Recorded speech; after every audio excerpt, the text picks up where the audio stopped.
I usually just turn around and say, hey, thanks, man. Yeah, there we go. Okay. Yeah. So, because, you know, a fan's a fan, and you should treat them well. They support me. Exactly. You know? That's They're good. like my bra. Your bra. Yeah, I need that support system. Jesus. Okay, so you've been on tour, you've got a new book, you've got a new CD coming out. Tell us about some of the stuff you got going on. All right, new book is called Our Deathbeds Will Be Thirsty. Really excited about this collection. It's got a lot of sharp turns in it, and I think a lot of fans are really gonna like the depth of the collection. It's very diverse. Okay. And there are poems in it that people have been asking for in print for ages. Oh, really? So Yeah. some of your poems people know, they've just heard Yeah. about it, but never actually seen your print. I get asked a lot, like, I mean, oh, where can I get a copy of that? And I'm like, oh, you know. And a lot of the times people are saying, why don't you put your lyrics in the CD jacket? And I'm cheap. That's really expensive. I'm That's a poet. I'm not Aerosmith. That's funny because you know the spoken word and the fact that you're saying that the spoken comes first. Yeah, totally. For people's consumption is pretty interesting. Yeah, absolutely. Well, so I think the book will make a nice collectible for people, and you know there are those who really just enjoy reading rather than listening. Right. But the CD, I'm super excited about. It's definitely our most mature offering to date. Some really cool stuff. Like, I mean, the people that have heard it have gotten really excited about it. So it's like you know you've heard it to death. Like I've heard it to death. So whenever whenever somebody else is listening to it, I'm always watching, engaging their reaction. Right. And their reaction has been great, so I'm really excited for this project. Yeah. I think people are really going to like it. And I guess my main hope is that, you know, maybe it'll crack open some leverage to get, you know, a spoken word award for the Junos or something. Oh, there we go. The Grammys have one. I mean, Grammys, come on. wait, so there actually is no. There is spoken no word? spoken word award for the You could be Junos. ambassador for that. That's perfect. Well, I don't know, but even the Grammy, the spoken word award goes to like a book on tape or something. Oh, really? It usually goes to like Dr. Ruth talking sex to children or something like that. I don't know if Dr. Ruth does that. Like, or I not. don't- I'm just I don't think she does. throwing that. out examples. So I know you're also an ambassador for getting a flight into maybe WestJet having their flight into Penticton, from what I saw on Facebook. Oh, recently, yeah. to save maybe journeys such as today. Here's the thing. Yeah, exactly. I travel a lot, and the only option is Air Canada. Nothing against Air Canada, but to go to somewhere like Toronto or to the other side of the country, I got to backtrack and fly all the way to Vancouver first, and then fly out. And it's just, and then you have to wait as well. So it's like, what could be a 5-hour flight from, you know, like from wherever, like, ends up being, you know, a 9-hour day because you've got your 45-minute flight to Vancouver, then you got to wait for your flight to Toronto, and then, you know, by the time you get there, that's a whole day wasted, you know. So even if WestJet had, you know, a flight going from Penticton to Calgary, at least I'm heading in the right direction. Perfect. You know what I mean? So I would love to see WestJet in Well, we'll share. Penticton, and hopefully, you know, for this promo spot, they'll give me some free flights. Yeah, there we go. Kevin was a sponsor. Yeah, This part exactly. is not yet sponsored by WestJet. Yeah, exactly, That's right? good. Okay, so now you just were talking about some events upcoming. Obviously, you got the tour, which we should talk Yeah. about, and then also there's a Gene Simmons event coming up. Oh, in Toronto next week. Well, there's a bunch of people on the list. He's just one of the major names. Him and his wife Shannon Tweed are part of it. It's to raise awareness for women's heart disease, which is and you know quite an issue. It's actually the leading cause of death in women, but not a lot of people know that. So I guess that's why they need to raise the awareness. And it's just a really good cause, and I was really happy to be asked to be part of it. Yeah, and you're heading the road on tour. Now, when your tour starts the 16th at The tour starts on the 16th at the Dream Cafe. Yeah, perfect. And then the 18th will be in Kelowna at the Mary Irwin Theater. Is that where we are? That is where we are. All right. Marion Theater. We want a theater. I for you. love how I can't keep track of anything. Well, there's a rather extensive tour. I mean, Yeah. I looked at it. I think there's, what I saw, 20 dates that I think glance there's, at. yeah, I'm not sure. We go all the way to Toronto, then we come all the way back. We end at the Vogue in Vancouver on April 21st. That's a beautiful venue. Yeah.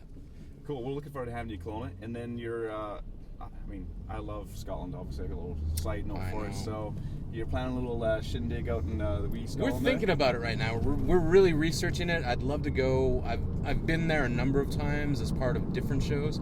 This would be the first time I mounted my own show there. The thing is, it's really expensive, and you know, you can't always get the love you need from Canada Council. You know, so and that spoken word grant just keeps getting smaller and smaller. So we'll see what happens. Do we ever ask Ron Cannon to increase that, or who do we ever ask? I don't know. I don't know. I don't think. You know, it's funny because we live in a world where on the $20 bill, it's written really, really small. But there's a quote on the $20 bill that says, "Without the arts, would we know ourselves in the slightest? Would we know ourselves in the slightest?" And here we've got all these cuts to the arts like happening, like, you know, welcome to Harperville. Now you tend to get quite political in life. Would that be the understatement of the week? I don't know if I get frustrated. I guess that's the better way to put it. So what's your frustrations focused on in that realm right now? I mean, there was an NDP. I know you're at the leadership convention, or yeah, NDP thing. Like, I guess I see you as one of our more politically active artists in our community, like the Okanagan kind of thing. So what are you passionate about supporting right now in that realm? Like, what are you trying to, if you're trying to heavy lift a topic or keeping mega prisons out is a big one. Okay. That's really not going to do any good for the valley, I don't think. There's right now the BC teachers, like that's a big issue, obviously, and they have my full support.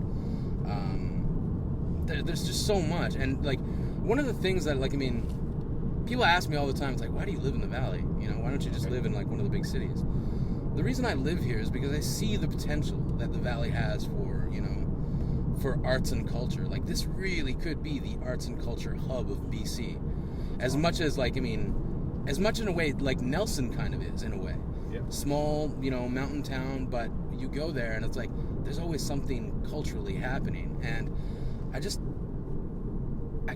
always hope that, you know, people are just going to wake up and see what's around them. You've got so many great bands coming out of here. Yeah. You know, you've got We Are the City, Yukon Blonde, Andrew Allen, all these incredible artists, right? And we're not doing anything with them. You know, we're chasing them out of here because there's no opportunities for them here. Yeah. Why would they stay? Yeah. You know?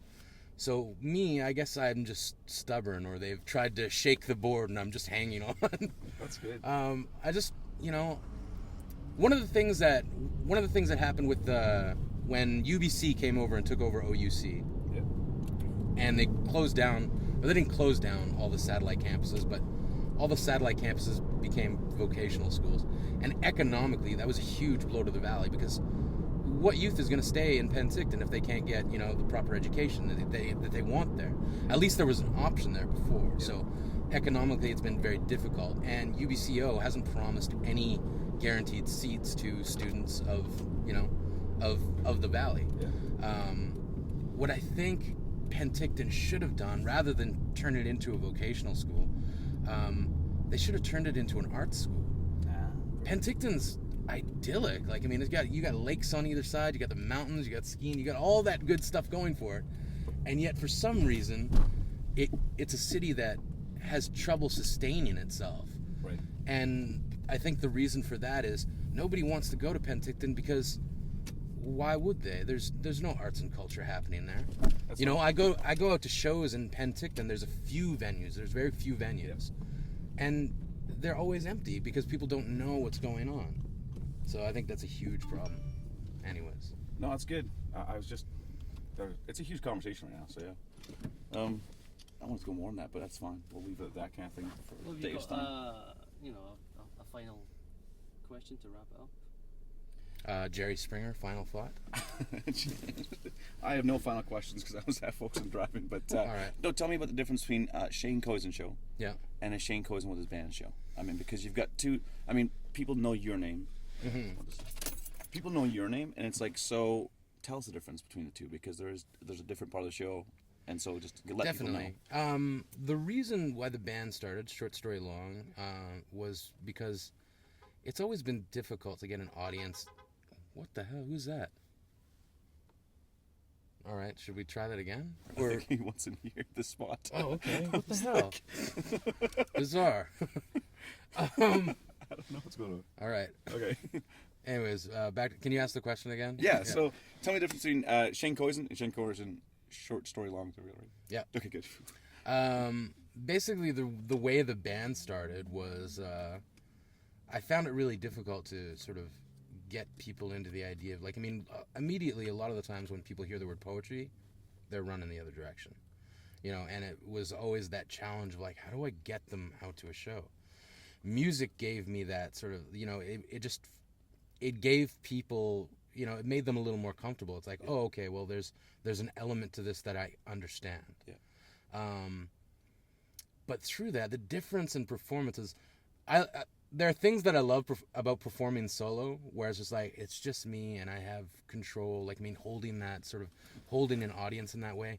But performing with the band, I get jazzed. Like, I mean, it really opens up that emotional key that you're looking for. So sometimes when I perform a piece solo, it won't be as emotionally impact as I do when I do it with the band, because as when I hear that music, that opens up those feelings, you know? It's like, in a way, it's like muscle memory. It's like, you know, you hear a song and you associate it with something. Yeah. And, like, it really helps me to reconnect with my feelings around a certain piece. And I love playing with those guys. They're awesome. So I think people are gonna be really jazzed about the new album and the show. Yeah, I feel the same way when you see, because I've seen you live.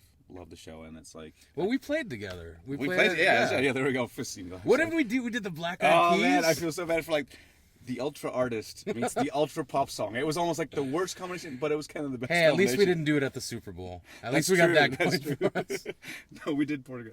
Yeah, the like Atlantis. When I hear Atlantis, I go, the music really does for me. Maybe as a musician, but it just adds a whole different realm to it, and I think it does exactly what you say. It just adds this whole thing. Your brain catches not just the words, but music seems to linger a little bit. We remember does, music. So yeah. And, like, honestly, I believe that when people hear this new album, it's just like, it's so, I don't want to say it's overly polished, because you can over polish something, but it really, like, as organic as it is, it's some of the best work we've done. Sweet. Yeah. Well, thanks for sharing. Oh, no worries. Cool. See you guys soon.